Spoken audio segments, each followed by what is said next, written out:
Hello guys, मेरो सम्पूर्ण मित्रहरू सबैलाई सेवा र नमस्ते।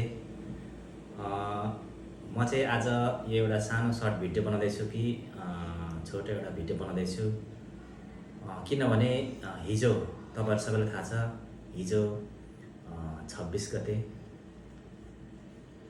नेपाल भर्सेस इङ्ल्यान्डको क्रिकेट म्याच थियो। त्यो एकदम बवाल भएको थियो।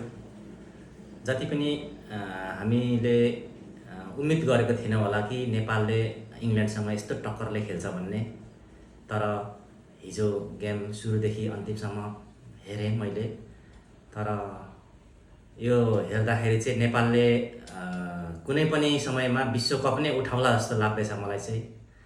नेपालको खेलमा अलिकति व्यवस्थित तरिकाले भयो भने नेपालले पक्का पनि क्रिकेटमा चाहिँ विश्वकपको ट्रफी हात पार्ने सम्भावना प्रबल देखिएको छ। अनि अब हिजोको म्याचको कुरा गर्नु पर्दाखेरि हिजोको हाम्रो नेपालको बलिङ लाइन पनि उस्तै भएको थियो। किनभने नेपालको बलरहरूले त्यस्तो इङ्ल्यान्ड जस्तो विश्वको टप टिमलाई चाहिँ 20 ओभरको गेम हुँदाखेरि 7 जना आउट गर्नु नर्मल कुरा होइन।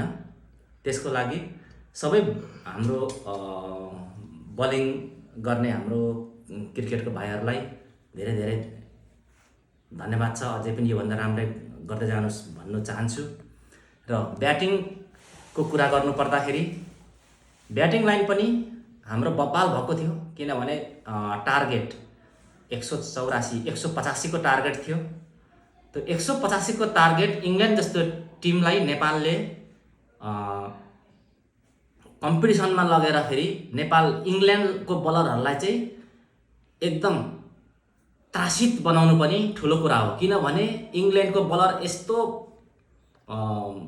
उसमा आएको थियो कि दबाबमा आएको थियो कि उसले कन्टिन्यू 2टा या 3टा बल वाइड गर्यो। वाइड बल गर्नु भनेको बलर दबाबमा आउनु हो। त्यसले गर्दा हाम्रो ब्याट्सम्यानहरूलाई पनि धेरै धेरै धन्यवाद छ। सबैले राम्रो खेल्नु भएको छ। तपाईहरुले हिजो 180 रन ल्याउनु नै इङ्ल्यान्डलाई जित्नु बराबर हो। म चाहिँ भन्छु हिजोको गेममा नेपाल विजयी भएको छ। धन्यवाद। मैले चाहिँ अब मोटामोटी यो यति नै भने, किनभने ज्यादा बोल्दाखेरि भिडियो पनि लम्बिन्छ। त्यही भएर अब बाँकी अलिकति हाम्रो दाजुले बोल्नुहुन्छ। तपाईलाई कस्तो लाग्यो त यो हिजोको म्याच? हामी बसेर सँगै हेरेको थियौँ। कस्तो लाग्यो त तपाईलाई? हिजोको गेम एकदम राम्रो लाग्यो, राम्रो थियो। तर लास्टमा चाहिँ इन्डिङ फिनिस गर्न सकेन नेपालले। जस्तै 6 बलमा 1 ओभरमा हेरेर 10 रन ल्याउनु पर्नेमा हाम्रो ब्याट्सम्यान खेलाडीहरूले चाहिँ लोकेश बमले चाहिँ एक छक्का हानिदिएको भए खलास भएको थियो। तर एक छक्का हानेन, विडम्बना यस्तै भयो। ल, यति नै हो।